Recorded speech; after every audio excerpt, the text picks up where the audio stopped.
The Shepherd and the Shrink podcast is brought to you by Red Brick Kitchen and Bar, downtown Main Street, Dexter, Michigan. Welcome today. My name is Dr. Matt Hook, and I am the Shepherd. And I'm Dr. Marty Fletcher, and I am the Shrink. Good morning. Good morning, Matt.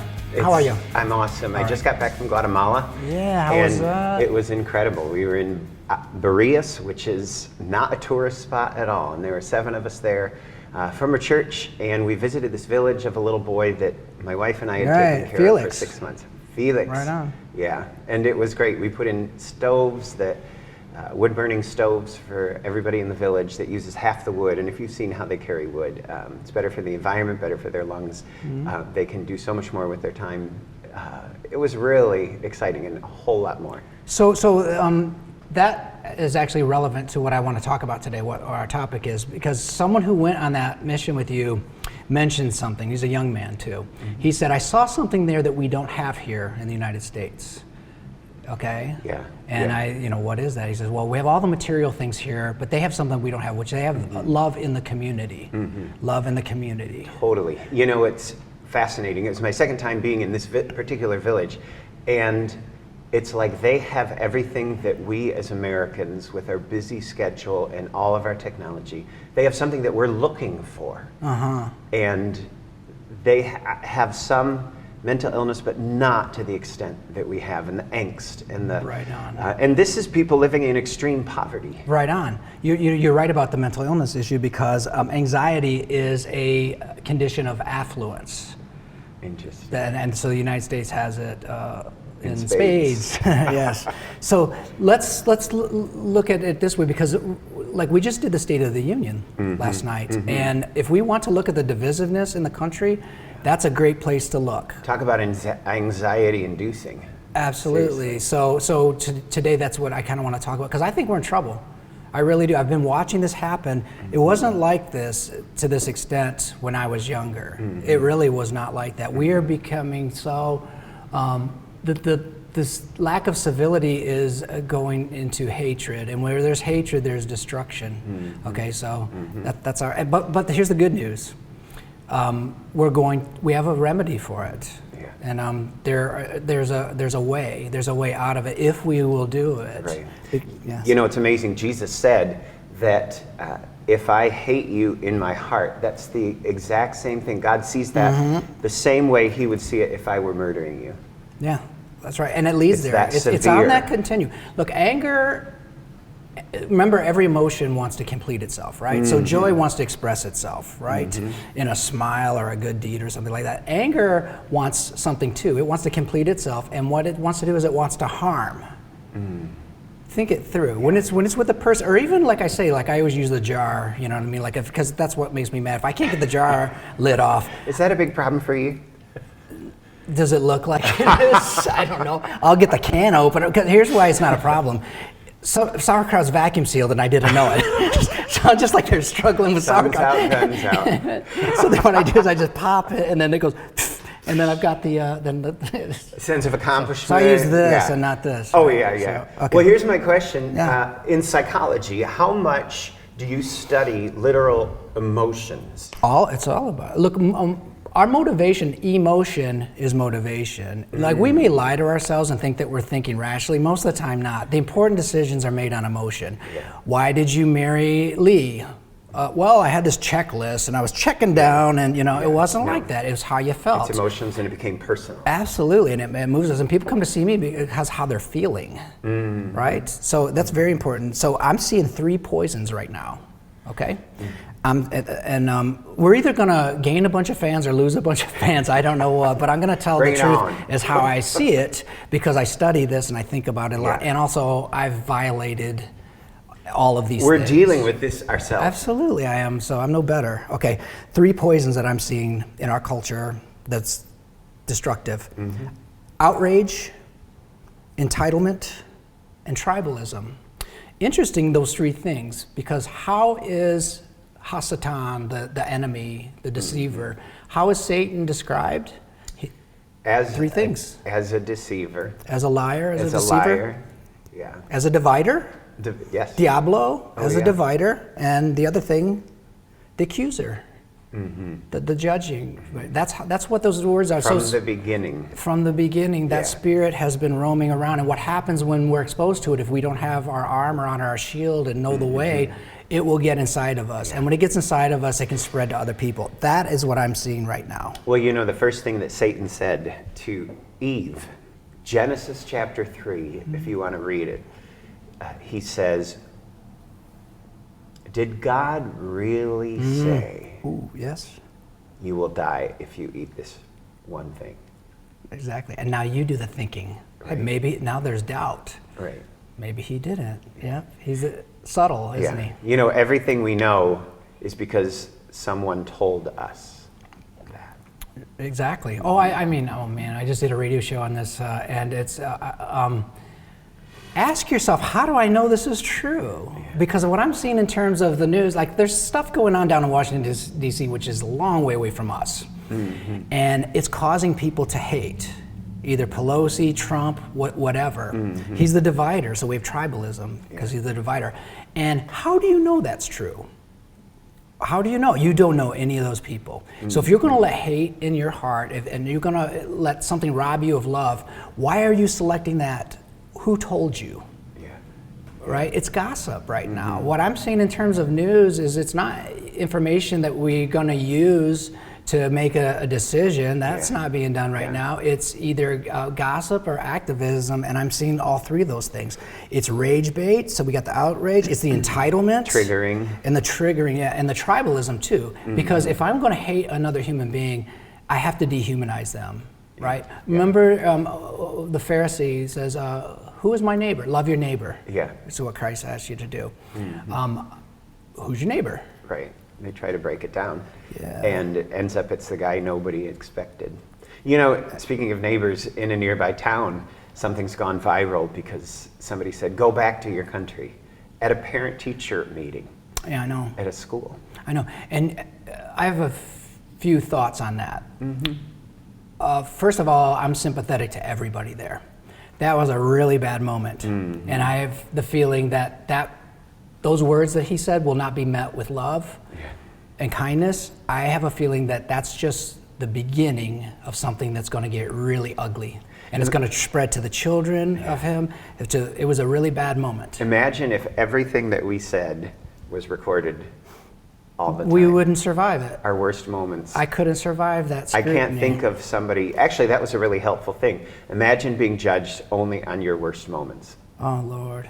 It would be bad. So, but now we're into hypocrisy, which is the way is this. The way isn't to say that I believe. That's not the way. That's the beginning of the way. Yeah. You have to do it. That was Christ's message, and you have to do it. If you're not doing it, you're disobeying. And he had a lot to say about hypocrisy, which is, do what the Pharisees say, he tells us. Don't do what they do, because they don't do what they say. Right. That's happening right now, and we don't know it, because we feel so self-righteous and justified in saying, Nancy Pelosi ripped up that speech. How dare her? Yeah. Or Donald Trump didn't shake her hand. Yeah, and look what he said back in this book, back then. Now, it doesn't matter that some people are benefiting from both of them, right? No, we'll destroy all of that if I can just go and get my revenge on him. Because remember, anger wants to harm. What do they want to do? Some people told me that they hope that he dies. Seeks to destroy. It seeks to destroy. Hate always, and love is the creative force. Yeah. And so let's go into some scripture. I want to jump in though first and say, I think one of your biggest problems or my biggest problem, and you called me out on this a couple of years ago, was we're receiving all of this stuff and it just does nothing but churn inside us. And if there is no way to act it out, we go crazy. And what's the stuff? Like the negativity from the news and the negativity from clickbait. And all we think we do, I'm going to share this, I'm going to like that. And we think that we have enacted something positive by endorsing this, the spread of this awful news, or click like on something that made us feel good. And that's nothing. That is nothing. And it is so far from spirituality. It's so far from Christianity as it's defined in the Bible. Not only is it nothing in terms of good, but it more likely to cause harm. Because here's what the division has done. It's strengthened both sides. It's strengthened the hate and anger on both sides. That's all it's done. Polarized. I mean, can we humble ourselves? Can we just say, look, I'm small. I'm small. I don't have the power to give my beliefs and have people just adopt them. I'm not big enough for that. So if we will humble ourselves, then we might be able to and also maintain our peace, because we're commanded to not worry, and we're commanded to love everybody, even our enemies. So let's look at Luke. Dive in. This is a little bit long, but it's worth doing, I think. Okay, so but to you who are listening, I say, and these are commands. These aren't. This is Jesus talking? Yeah, he wasn't saying, I'm going to give you a buffet here. Just take what you want and ignore it. This is the big one. This is the big one, because the two things were love the Lord your God, and you'll do that through doing His will, pleasing Him. And if you love Him, you will. It's not works based. I'm not talking about that. You'll naturally want to be the person that He created you to be if you receive the Holy Spirit. That's different than works. There's nothing like it. Right. I don't think I'm getting any bonus points. That's not the point. The point is that you'll learn to love the good. Yeah. Okay. Love your enemies. Command. Do good to those who hate you. Bless those who curse you. Pray for those who mistreat you. If someone slaps you on one cheek, and that was like an affront, turn to them the other. Okay? If someone, et cetera, he's telling the good news. We'll go. Give to everyone who asks to you, and if anyone takes what belongs to you, do not demand it back. Do to others as you would have them do to you. Okay, now this is really good, because he's saying, like, look, if you love those who love you, what credit is that to you? That's easy, right? Yeah. Even sinners love those who love them. You've got nothing to just say, my side, the divisiveness, my side, I love them. And Hitler loved his friends. Yeah, his dog. I think he had a dog too, I heard. Right? Nice to dogs. and if you do good to those, what credit is that to you? Even sinners do that. And if you lend to those, et cetera, but this should really convict you. But love your enemies, Christ says. Do good to them and lend to them without expecting to get anything back. Then your reward will be great, and you will be children of the Most High, because He is kind to the ungrateful and wicked. Be merciful just as your Father is merciful to you. That's you don't get to not do that and call yourself a Christ follower. You don't get to hate. Like in Matthew, I mean, he makes His sun rise on the just and unjust, and brings His rain down on the evil and good. Watch, because that is the way. And here's what you get.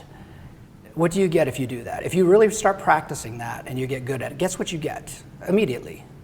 Peace. Yeah, you get peace, which is what everybody's looking for. That was long-winded. I apologize, but I feel really. Those are Jesus words. You're good with those. Yeah, I couldn't come up with anything like that.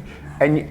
And the power in those words, like, I think the thing that I was experiencing, for somebody that may be hearing that for the first time, is like, oh my gosh, if I do that, there's going to be nothing of me left. I'm going to end up somehow miserable, because I'm like giving all this stuff that I don't want to give to people, and I'm just going to be picking myself apart. No, you will be born again. There will be nothing left of that. Not much left. You will be born again. And that's the point. And even in starting to do that, that's a part of this spiritual journey. It's not just a mental assent or a belief.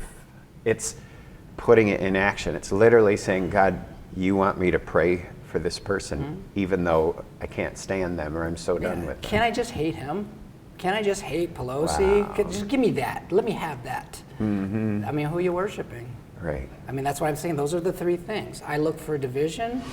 I look for lies. If somebody lies to me, I'm done with them. Because I don't know what's real anymore. I need to know what's real. If you tell me, now there's certain lies, like if it's a lie to manipulate me, then I'm done with you. Unless you really truly repent and I can trust you again. What does psychology say about lies? About lies?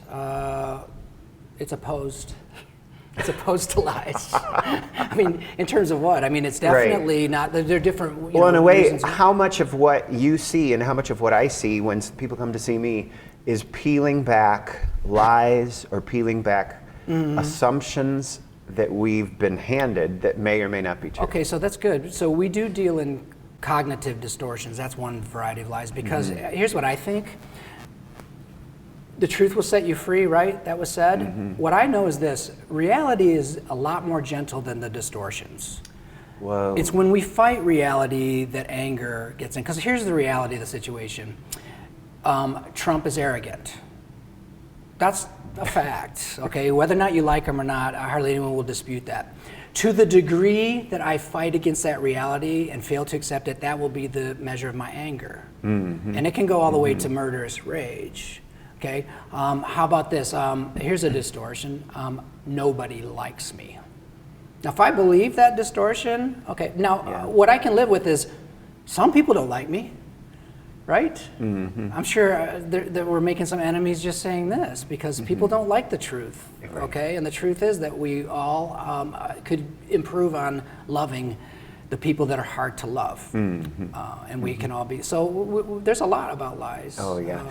And I loved how when you begin, you talked about 3 poisons that you are seeing. Yeah, the outrage and which entitlement and tribalism. Poison gets in your system. We're dealing with tribalism right now in our church, right? We're dealing with division there. What would be a remedy for that? We're fighting, I don't know, we're Methodists, and so we are, our church is going having big debates about, and there's a lot of anger, right? And a lot of hurt and a lot of accusing. Right. And the good news is they're really trying to, on the global level, trying to reflect respect toward each other, and they're trying to model a process of love to figure out what's the best way forward. I mean, I don't know because I'm speaking on a psychology level and a spiritual level, not on a you know me, I stay away from politics. I don't get on committees and stuff like that. I know. Like, so we need people who can do that, but I'm just not good at that, right? Right. But how do you know that we're that there's peace around this? Well, here's the deal.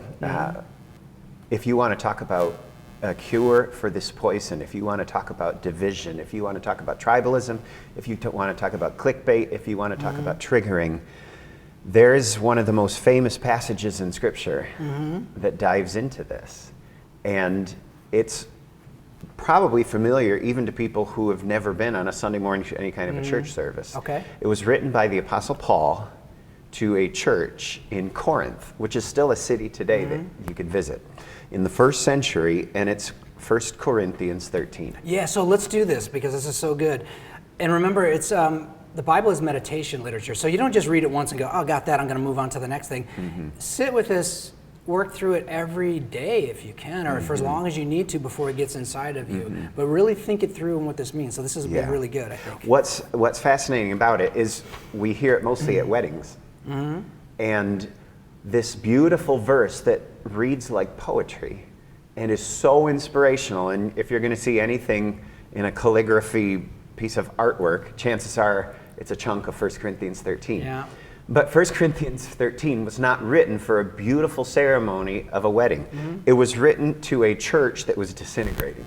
It was written to a church that was a complete mess. So good. So is this the solution to the problem that we roughed out or framed out earlier on? For the division, for the accusation? There's a word for this too that some people might not know. What's he describing if we were to put it in the Greek word? The Greek word is for this kind of a love is called agape, like A-G-A-P-E. Now, as you do this, I'm going to imagine that there was agape in the Senate with a speech. Okay. Is that what they do in the Senate? Is that where they do I don't know, one of the Capitol houses. Building, right. Yeah. Maybe, no, it was in the House of Representatives, actually, because that's where he was, ironically, that was where he was impeached and where we would need the most agape. So I'm going to imagine as you say this, what would it be like to have had that in the room? And this is written to Christ followers who have allowed these gifts of the Spirit and the talents and the things that God had given them to get out of whack. They became so important, they became a source of pride. These good things got warped, like so much of what we see today. That's the distortion, right? Right. Then, but one thing about the truth I'll say, I'm sorry to keep this. No, that's You've given fine. me so much, man. It's not that we lie on purpose all the time. It's hard to get to the truth because it's not our nature. And that's not what the world teaches us. The world teaches us something that is very different than the kingdom values. Our job as Christ followers is to aim to live under the laws of the kingdom. not under the laws of men, which is revenge and hatred and division. We're supposed to be the mediators. That's what God created us for, to bring the kingdom down into earth. We're citizens of a new absolutely, kingdom, and it is reality. working. It is. Thy kingdom come, thy will be done. It is happening because the world has, these values are new. They're a couple thousand years old, and there's some really good atheist historians that, like Tom Holland, that has said, I have to admit that this man, Christ, has changed the world. So I'm Very sorry cool. about all that. No, that's all right. Well, there's a little, it begins this way, and I will show you the most excellent way. And first he says, if I speak in the tongues of men and of angels, and now I'm picturing our government. If I speak in the tongues of men and of angels, but I don't have love, I'm only a noisy gong or a clanging cymbal. Mm-hmm. If I have the gift of prophecy and I can fathom all mysteries and all knowledge, and if I have a gift of faith that can move mountains, but I don't have love, I am nothing. If I give all that I possess to the poor, if I surrender my body to the flames, but I don't have love, I gain nothing. Nothing. Not a little bit. Yeah. You got nothing. Yeah. Yeah. Without this love, this agape action love. And then it's the really familiar part. Love is patient. Love is kind. It does not envy. It does not boast. It's not proud. Love is not rude. It is not self-seeking. It is not easily angered. Love keeps no record of wrongs. Love does, there's more. Love does not delight in evil, but it rejoices with the truth. Love always protects, always trusts, always hopes, always perseveres. Love never fails. And it goes on, where there are prophecies, they'll cease. Where there are special tongues of language, they will be stilled. Where there's knowledge, it will pass away. And it goes on to say, these three remain, faith, hope, and love. But the greatest of these is love. Yeah, and that's not just poetry. No, this is spoken to a church in a mess, to a community that is in a mess, the community that is taking sides, to a community that is doing stuff against each other.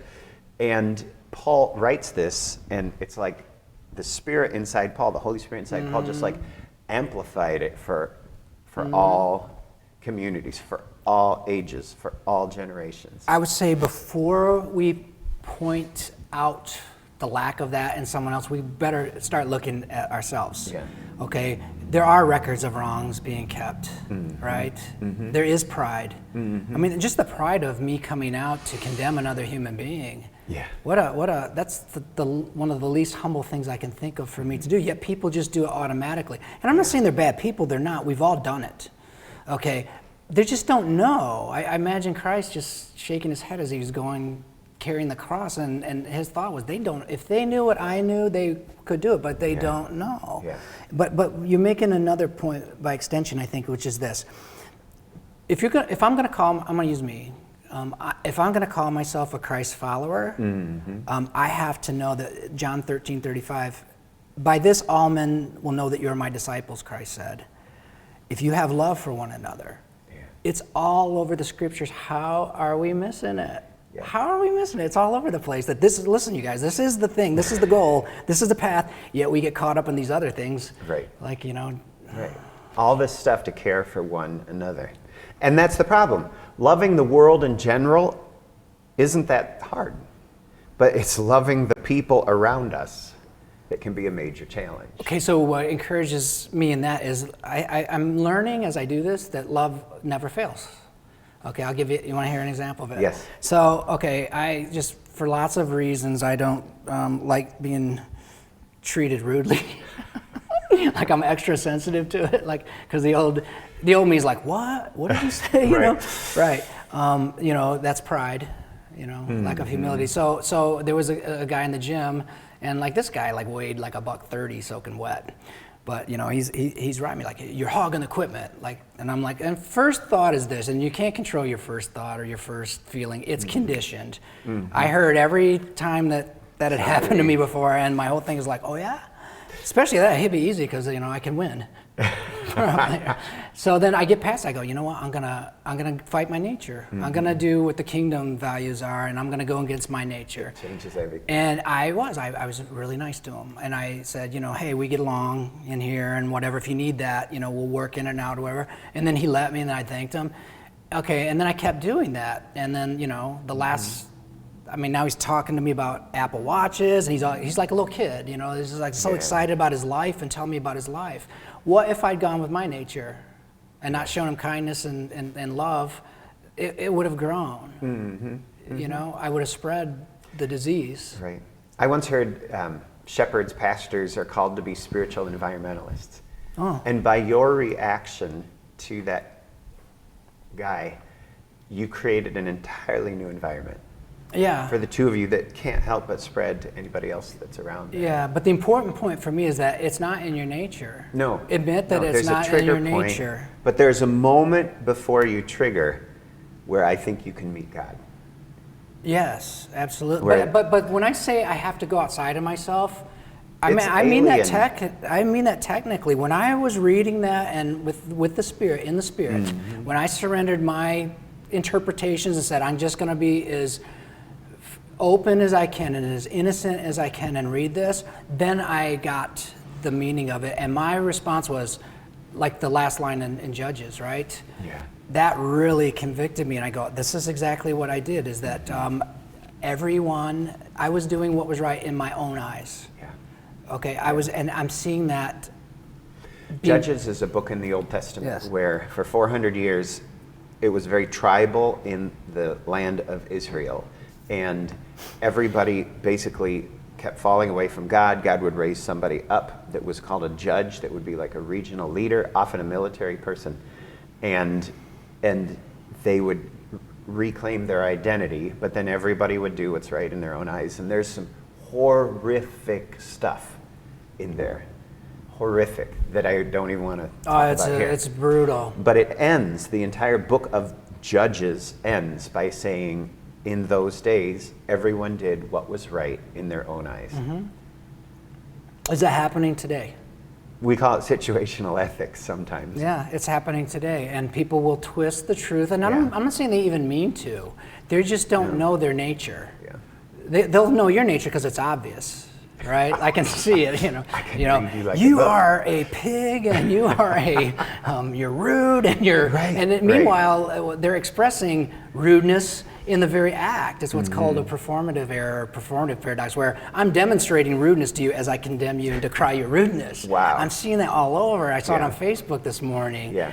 Professing Christians using the gospel, the words from the Bible, to divide and to accuse. Oh, man. Oh, yeah.